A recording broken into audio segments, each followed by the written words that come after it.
Olá! Hoje a gente vai mergulhar de cabeça num capítulo da Bíblia que é pura sabedoria prática e que muitas vezes dá aquela sacudida na gente. Provérbios 27. E olha, a ideia aqui não é só ouvir, não. É um convite para a gente pensar e principalmente agir. Vamos nessa?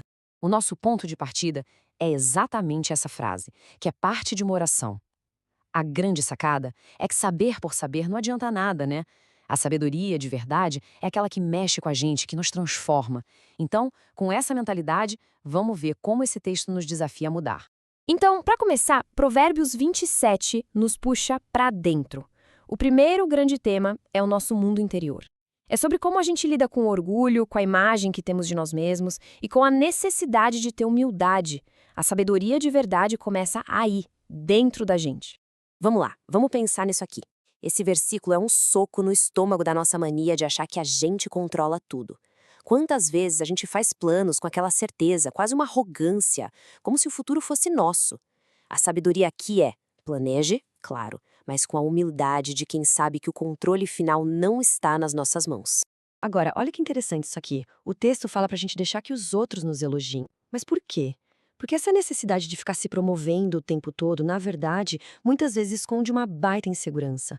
A força de verdade está no resultado, no trabalho bem feito que fala por si só, sem precisar de propaganda.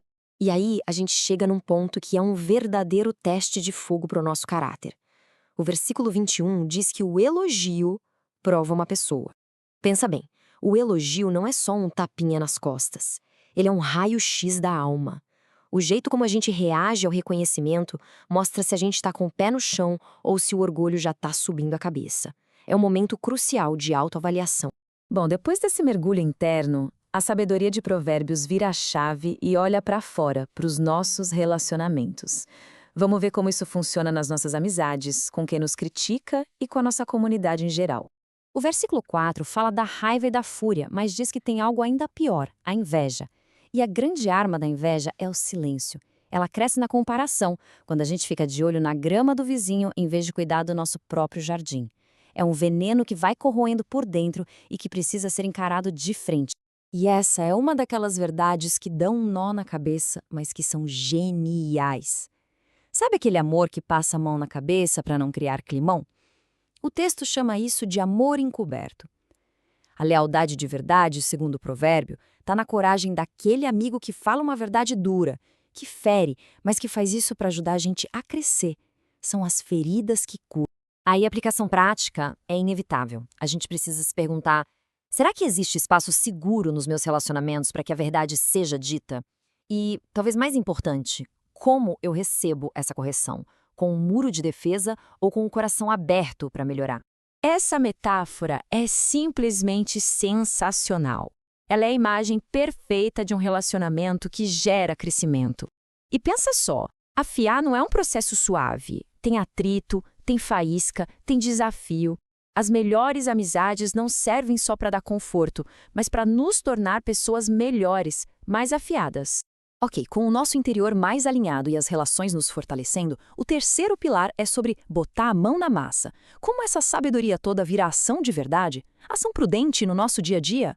O versículo 7 traz uma imagem muito forte. A alma satisfeita pisa no favo de mel.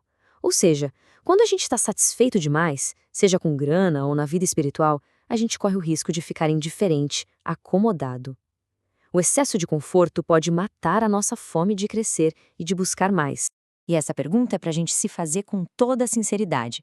É um convite para a gente olhar para as áreas da nossa vida onde a falta de um desafio ou a sobra de conforto pode ter nos deixado parados no tempo. O conforto em si não é o problema, mas a paralisia que ele pode causar, sim. Aqui a gente vê a clara diferença entre ser sábio e ser ingênuo. A prudência é ativa, não é passiva. A pessoa prudente tem a sensibilidade de ver o perigo chegando e, o mais importante, tem a atitude de se desviar. Já a pessoa ingênua vê os mesmos sinais, mas segue em frente e acaba sofrendo as consequências. E para fechar o capítulo, vem o chamado para a gente ser um bom gestor. Cuidar do rebanho é uma metáfora para administrar bem tudo aquilo que foi confiado a nós. Nossos recursos, nosso tempo, nossas responsabilidades, as pessoas ao nosso redor. A grande lição aqui é: Ser diligente é um processo contínuo de estar sempre atento e buscando melhorar. Agora a gente chega ao ponto em que todos esses pilares de sabedoria se encontram. Depois de sermos confrontados com tantas verdades, resta uma pergunta no ar. Uma pergunta que, sinceramente, não dá para ignorar. O que este capítulo faz de um jeito genial é jogar uma luz bem forte nas nossas contradições, sabe? Naqueles pontos cegos onde o que a gente fala não bate com o que a gente faz. Reconhecer essas áreas é o primeiro e mais importante passo para uma mudança de verdade, para alinhar nossas ações com a sabedoria que a gente diz que busca. E assim a gente termina com a pergunta que importa, a mais direta de todas. Depois de tudo isso que a gente viu, a sabedoria prática exige uma resposta. E não uma resposta em palavras, mas em atitude. A questão fica no ar, como um desafio para ser levado para a vida.